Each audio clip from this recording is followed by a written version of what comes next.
Yes, welcome to Vayne's World Season 2, where you get celebrity news first, but not just from me, no, from the celebrities themselves. And this episode is powered by Remy Martin. And today, we have none other than the Queen. When you think of reggae music, I mean, she's at the top of the list, coming off of the success of her album, Climb. Ladies and gentlemen, everyone, welcome Queen Ifrica. Yay. Yay. Thanks for having me. What are some challenges you face being a queen versus being a king or male? Okay. Like, some challenges you face. Can I be honest? Yes. My challenges come directly from society. I don't necessarily have the kind of challenges like to say I can't record or I can't perform or I can't get into a space. Because I always love to tell, especially female artists, that when you come into any business, you don't come in as female. You come in as an individual that has something to bring to the table. So the first mindset that you're supposed to have is that I am offering something here. So the challenges would be because of you having an expectation. When you have an expectation and it is not filled in the way you want, then the blame games begin. I always say that you must use the negatives as your fuel. So if you have to drive over to another part in Barbados, you get some gas in your vehicle, right? So that's how you look at all these things that would be classified as obstacles and struggles and all these kind of stuff that women tend to stay behind and not get from around and go ahead and do what they're doing. You just have to know that that's what it is. Whatever it is that you're going to be successful at, you must be willing to deal with both sides of what it comes with. And sometimes it's not just the glorification and the gratification of getting the results, but it's the process. And it's the joy you feel when you know that you have done it in the right way, go through all the channels and do the correct passage movements. And you get there and you feel good. You go on stage, you say, I want to thank God, and my mom, you know? Because you've done something, you know? So basically turning your negatives into a positive. It is the only way. Because you're going to be, if you dwell on it, you're going to be there on it for a long time. It loves company too, so you're going to be there for a while. You have to just accept it, see it, know it's there, and say, all right, come on, come with me, we're going over here. So you take control of that. You don't never let it take control of you.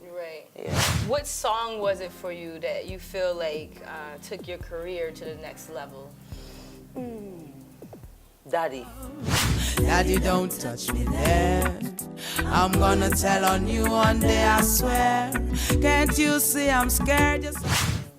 Daddy, Don't Touch Me There really is a song that I knew there was something there in regards to what incest is and what it does, but I had no idea it was so close to home, first of all, and it was so widespread in the same sense.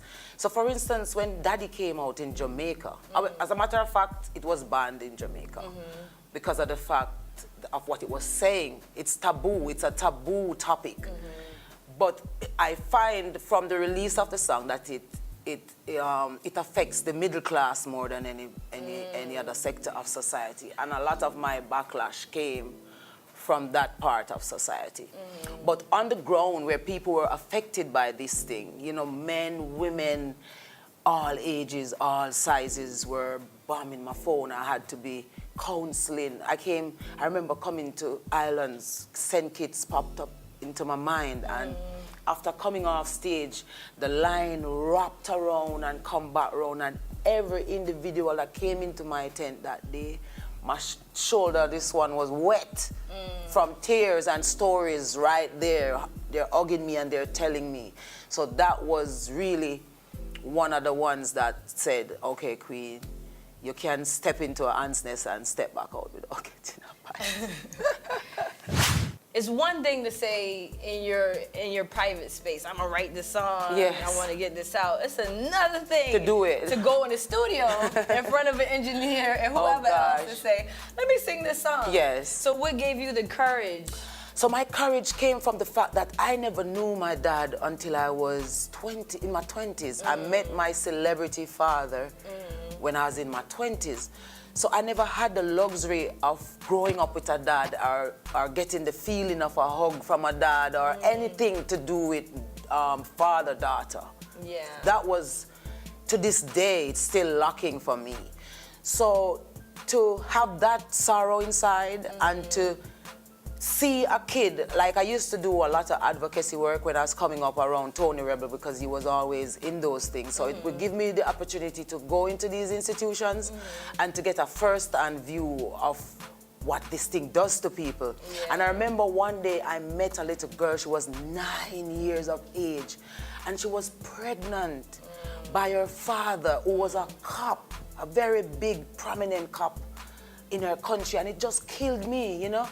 And I decided that I wanted to use my hurt of not having a dad with a child, a girl or a little boy who has one, and the only thing that that individual does is to violate their rights as human. And I think the worst violation there could be is a father or mother sleeping intimately with a child, you know? Yeah. And when I wanted to sing about it for a while, because I've known so many people who are close to me, far from me, who have been affected by it. And so it was easy to go there. But I didn't want to just mention incest in a song. I wanted to do the entire topic. Yeah. And I wanted to do it when I was big. Right. Because when you're knocking as an artist, your messages get lost because Right. people don't know you. So it's like, okay, that's a good song. Let's hear what else she has. Yeah. So I saved those topics until I was in the spotlight. Right. And so when I did Below the Waist, if you notice, it was about maybe the third song after Below the Waist when Right. I was really hotting up the place. When I went to the studio, I said to Tony, I'm going to do this song, and I don't know, I think it's going to have a backlash. People are going to think that I was molested and all that kind of stuff, but I think it's worth it to do it. And I asked what he thought, and he said, yes, go ahead. When I went, I was writing it and saying, Daddy, don't touch her there. She's gonna tell on you. And I'm like, I wasn't feeling saying, Daddy, don't touch her. And I said, let me say, Daddy, don't touch me there. Right. And when I said, Daddy, don't touch, it just made every sense in the world to me. So what I do, I have another song called Randy. I own the stories that come to me because Yeah. that's the most important thing, to feel somebody's pain even if it's not yours. Yeah. And so when we were doing the intro, I had to come up in studio now with the correct way to introduce this song. Right. So I couldn't just go like, oh, or sing a little thing and then Yeah. start, because I mean, that would kill the whole idea. Right. So I had to go into my head and I said, you know what, I'm gonna do a little skit of a little girl who is about to be molested or had already been, and just asking Dad, I'm gonna tell on you if you continue to do this, you know. And I wanted to affect the predators, was the ones I was aiming at most, because girl, the backlash came. Yeah. But I'm happy I did it, because even today, the stats in Jamaica went through the roof with kids that were coming, people in general that were coming forward and reporting these things to the police, that they could brag in Parliament about the spike in reports coming in about incest and child abuse and those stuff. And legislations were even tightened more, Yeah. you know? So it was worth the sacrifice to do Right. it, I should say.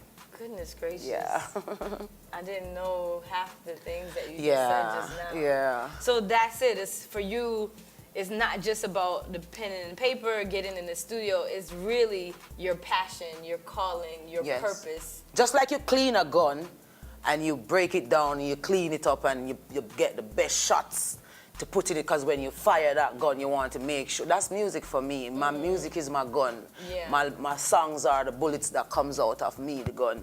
And so I have to make sure that my killing is a killing that kills all the negatives around you, and so that you can be the positive person that you are. Because music is that. It can be used to do whatever changes you want to make in the world. Music is the first place to go. That's amazing. Yeah. I'm happy for you. Thank you. A lot of people live their whole lives and don't get to live in their purpose or live in their truth. True. That is so true. So that's a blessing. And Yes. I'm just happy to even witness you saying this Yes. to the world and to our viewers. So, Yeah. 2018.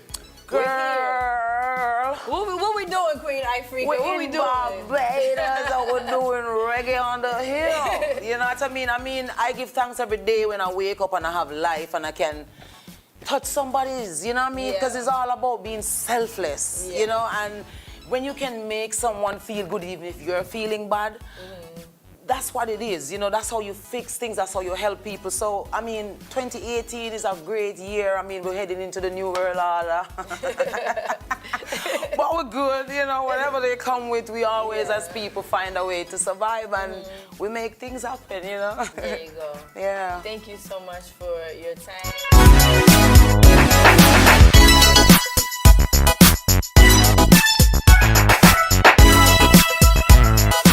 When the rollers call up, Vayne's world standing tall up to face the darkest and the hardest of time. Call them by them name, Vayne's world ready to roll. Slam TV, Vayne's world. This is Queen Ifrica. Keep it locked.